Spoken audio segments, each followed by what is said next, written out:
Hello and welcome everyone. कैसे हो आप सभी लोग। दोस्तों, मध्य प्रदेश अस्पताल सहायक की जो परीक्षा है वो 24 जून को होने वाली है। जैसा कि आप सभी को पता है कि आपके पास समय कम है और बहुत सारा आपको अभी पढ़ना है, क्योंकि मुझे पता है, मैं भी स्टूडेंट रहा हूँ। मुझे पता है कि जब तक परीक्षा पास में नहीं आती तब तक हम लोग सीरियस होते नहीं हैं। और इस वीडियो का बनाने का उद्देश्य ये है कि अगर आप इंग्लिश की प्रिपरेशन आपकी अच्छे से नहीं हो रही है तो वो प्रिपरेशन आप अच्छे से करें, है ना। क्या इंपॉर्टेंट आपको टॉपिक्स आपको इसमें पढ़ने हैं उस पर आपको ध्यान देना है।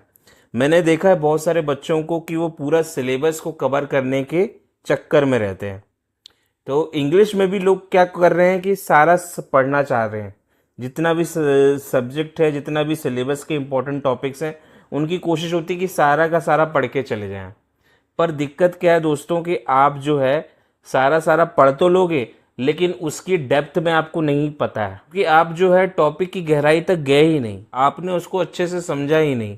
अगर मैं इंग्लिश की बात करूं तो बहुत सारे बच्चे ऐसे हैं जो अभी सिर्फ और सिर्फ ग्रामर के पोर्शन पे अटके हुए हैं। जी हाँ, ग्रामर ज़्यादा पूछी जाती है, मैं जानता हूँ, लेकिन आपको जो है रीडिंग कॉम्प्रिहेंशन पे भी ध्यान देना है। ठीक है, वोकैब सेक्शन पे भी आपको ध्यान देना है, क्योंकि वोकैब सेक्शन से भी आजकल बहुत ज़्यादा क्वेश्चंस पूछे जाने लगे। तो चलिए इंपॉर्टेंट टॉपिक्स कौन कौन से हैं वो जानते हैं, और कैसे तैयारी करना है, कैसे प्रिपरेशन करना है, उसका क्या सही प्लान होगा उसके बारे में जानते हैं। बस आपको वीडियो को आपको अच्छे से देखना है पेशेंस के साथ। वीडियो थोड़ी लंबी बन सकती है, तो चलिए शुरू करते हैं। तो चलिए आ जाते हैं ग्रामर सेक्शन पे। ग्रामर के लिए सबसे इम्पोर्टेंट टॉपिक्स कौन से होने वाले हैं।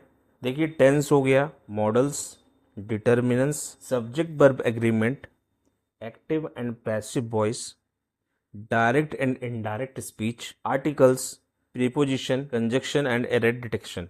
ये जो टॉपिक्स हैं ना दोस्तों, इसको बहुत अच्छे से पढ़िएगा। अब आप ये सोच रहे हो कि ये टॉपिक्स तो बहुत सारे हैं, लेकिन इसमें समय ज़्यादा नहीं लगने वाला है। अगर आप 2 से 3 घंटे अगर पढ़ रहे हैं ना, तो आप ग्रामर बहुत अच्छे से कर लेंगे। बस एक चीज़ आपको ध्यान में रखनी है, जो भी आप पढ़ोगे उसके कॉन्सेप्ट को समझने की कोशिश जरूर करिएगा, क्योंकि ग्रामर के पोर्शन में आप जब तक कॉन्सेप्ट को नहीं समझोगे तब तक आप सॉल्व कर ही नहीं सकते क्वेश्चन। तो प्लानिंग क्या रहने वाली है अपनी, इसमें आपको सबसे पहले कॉन्सेप्ट को समझना है। उसके बाद उससे संबंधित जो क्वेश्चंस हैं वो क्वेश्चंस आपको यहाँ पे प्रैक्टिस करनी है। वो कैप सेक्शन की अगर हम लोग बात करें तो इसमें दोस्तों जो टॉपिक्स आपको पढ़ने हैं वो synonyms, antonyms, one word substitution, idioms and phrases, spelling improvement. ठीक है, ये आपके इम्पोर्टेंट टॉपिक्स इसमें रहने वाले हैं। अब आपको पता है वो कैब सेक्शन जो होता है उसमें आपको बहुत सारे वर्ड्स को याद करना रहता है ना। तो उसके लिए आपको क्या करना है, सबसे पहले मैं आपको एक एडवाइस देना चाहता हूँ जो मैं फॉलो करता था जब मैं प्रिपरेशन करता था।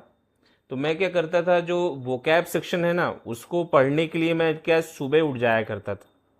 सुबह मैं 5 बजे 6 बजे उठ जाता था, और मैं उस समय याद करने वाली चीज़ें जो जितनी भी हैं, चाहे वो मैथ्स के फॉर्मूले हों या फिर कोई इम्पोर्टेंट टॉपिक हो जिसमें याद करना हो, तो मैं वो चीज़ उस समय पढ़ता था।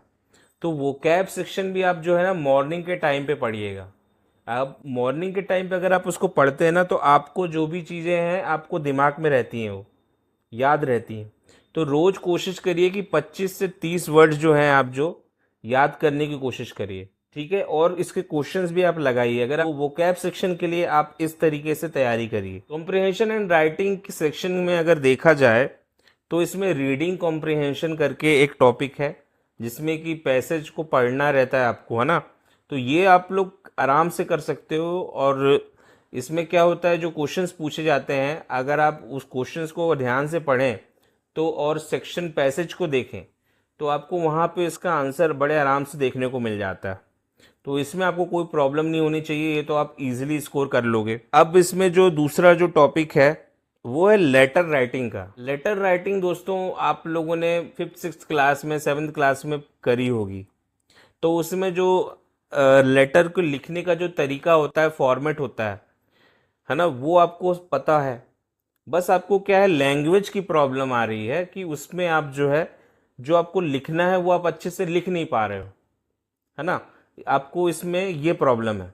आपको बस क्या है, फॉर्मेट पता होना चाहिए और स्टार्टिंग का और आखिरी का जो वो होता है वो पता होना चाहिए। ठीक है, बेसिक आपको कॉन्सेप्ट इसके बारे में जानकारी होनी चाहिए। और आप जो है रोज अगर 4 से 5 लेटर आप राइटिंग आप पढ़ते हैं तो आप डेफिनेटली जो है इसके फॉर्मेट को समझ के आप जो है आराम से लेटर राइटिंग में लिखना स्टार्ट कर देंगे। इजी राइटिंग में भी यही चीज़ है, पैराग्राफ राइटिंग में भी यही चीज़ है।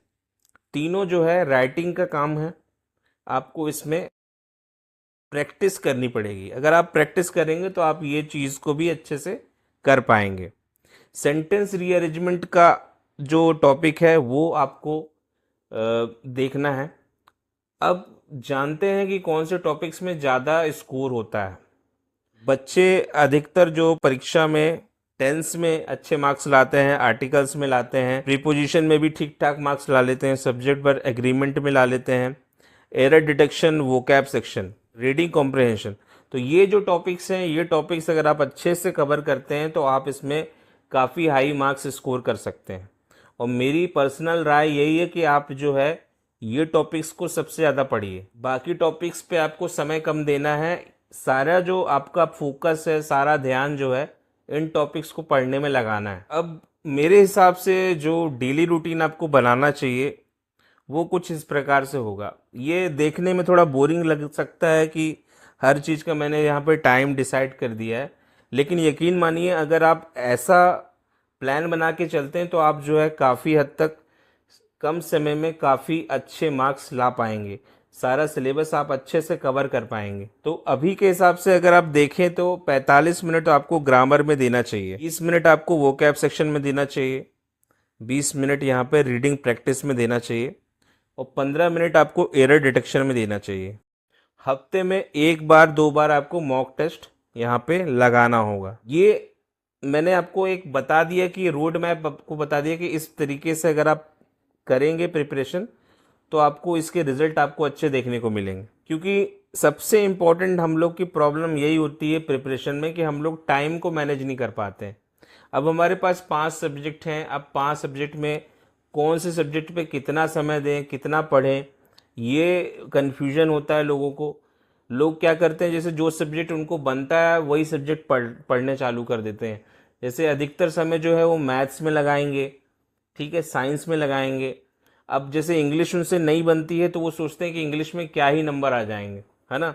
तो ऐसा नहीं करना है। जो कमज़ोर सब्जेक्ट है उस पर सबसे ज़्यादा फोकस करना है, क्योंकि जो आपको बनता है वो तो आप कर ही लोगे। मुख्य तौर पर जो हमारी गलतियां होती हैं वो यहाँ पे मैंने बताई हैं कि सबसे पहले ग्रामर के बेसिक्स आप लोग के क्लियर नहीं होते हैं, ठीक है, इग्नोरिंग ग्रामर बेसिक्स, जिसकी वजह से आपको जो सवाल आप एट द एंड जो है पेपर में नहीं बन पाते।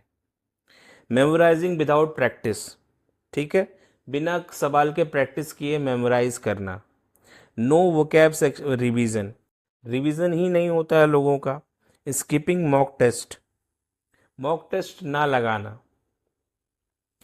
कई लोग सोचते हैं कि हमारी प्रिपरेशन नहीं हुई है, सिलेबस कवर नहीं हुआ है, तो क्या ही फ़ायदा है मॉक टेस्ट लगाने का।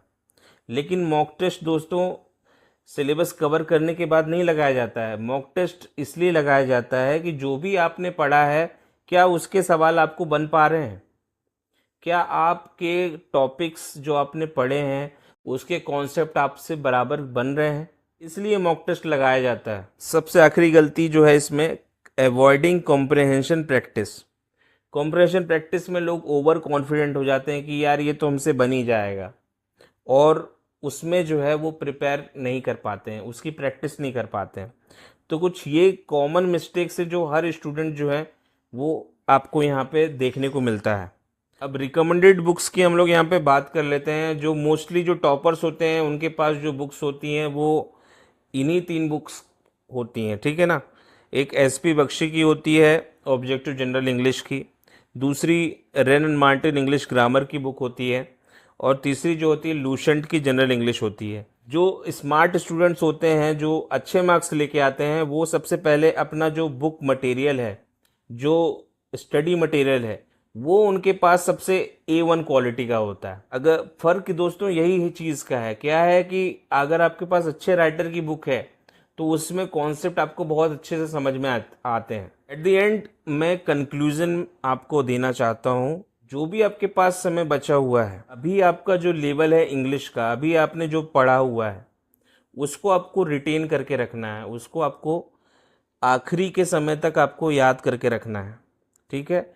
और जो बचा हुआ समय है उसमें आपको ऐसे टॉपिक्स पढ़ने हैं जो आपको लगता है कि एग्ज़ाम में ज़्यादा पूछ सकता है, ठीक है ना। आप मेरी वीडियो के कंक्लूजन आप ले सकते हैं, उसमें जो मैंने आपको टॉपिक्स बताए हैं वो बिल्कुल डेफिनेटली जो है एग्ज़ाम के बेसिस पे ही मैंने आपको बताया है। उम्मीद करता हूँ आपको क्लैरिटी आई होगी प्रिपरेशन को लेके, और एग्ज़ाम के लिए मेरी तरफ से बेस्ट ऑफ लक। अपना फुल एफर्ट डालिए। तो हूँ आपसे अगली वीडियो में। जय हिंद, जय भारत।